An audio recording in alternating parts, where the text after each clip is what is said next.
স্বাধীনতা দিবসের প্রস্তুতির আরো খবর জানাতে সাভারের জাতীয় স্মৃতিসৌধ থেকে যুক্ত হচ্ছেন সহকর্মী নাজমুল হুদা। নাজমুল, স্বাধীনতা দিবসকে ঘিরে আইন শৃঙ্খলা রক্ষায় কি ব্যবস্থা নেওয়া হয়েছে, কি দেখছেন সেখানে জানাবেন।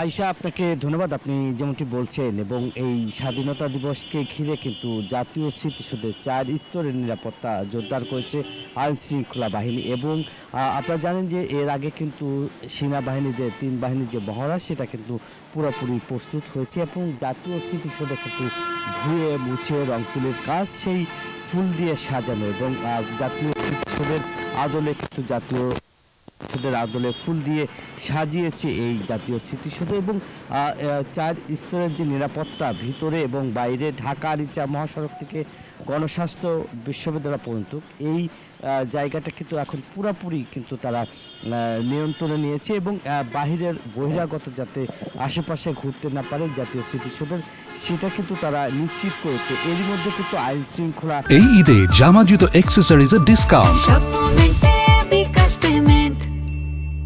বাহিনী মোতায়েন করা হয়েছে, এবং আজকে বিকালে ঠিক সুইপ করা হবে জাতীয় স্মৃতিসৌধের, এবং সেখানে ডগ স্কোয়াড দিয়ে সুইপ করবেন। এবং এছাড়াও কিন্তু যে সুইপের যে কাজ সেটা কিন্তু কিছুক্ষণের মধ্যেই আসলে শুরু করতে যাচ্ছে। এবং এছাড়া আইন শৃঙ্খলা বাহিনী বাইরে এবং ভিতরে জাতীয় স্মৃতিসৌধের ভিতরে আপনারা জানেন যে পরিষ্কার পরিচ্ছন্ন যে কাজটি তারা করছে, এবং আইন শৃঙ্খলা বাহিনী কিন্তু এখন পুরোপুরি জাতীয় স্মৃতিসৌধে অর্থাৎ আমিনবাজার থেকে শুরু করে গণবিশ্ববিদ্যালয় পর্যন্ত যে নিরাপত্তা যোদ্ধা সেটা কিন্তু ইতিমধ্যে তারা করেছে। এবং এই যে জাতীয় স্মৃতিসৌধের ঘিরে যে আইন শৃঙ্খলা বাহিনী সে কাজটা করছে। এবং এখন কিন্তু যে 9 পদাতিক ডিভিশনের নেতৃত্বে আমরা দেখেছি যে সকালে যে তারা এই মহড়ার যে কাজটা সেটা কিন্তু তারা সেরে ফেলেছে, এবং যেই কার্যক্রমগুলো এখন রয়েছে সেগুলি যেহেতু গণপূর্ত বিভাগ, সেই গণপূর্ত বিভাগ কিন্তু এখন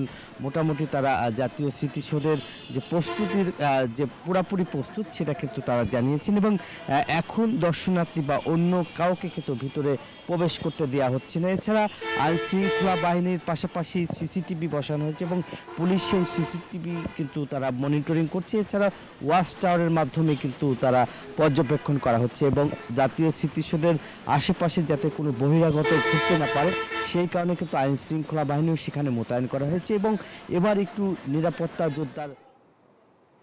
নাজমুল হুদা, আপনাকে ধন্যবাদ আমাদের সাথে যুক্ত হওয়ার জন্য।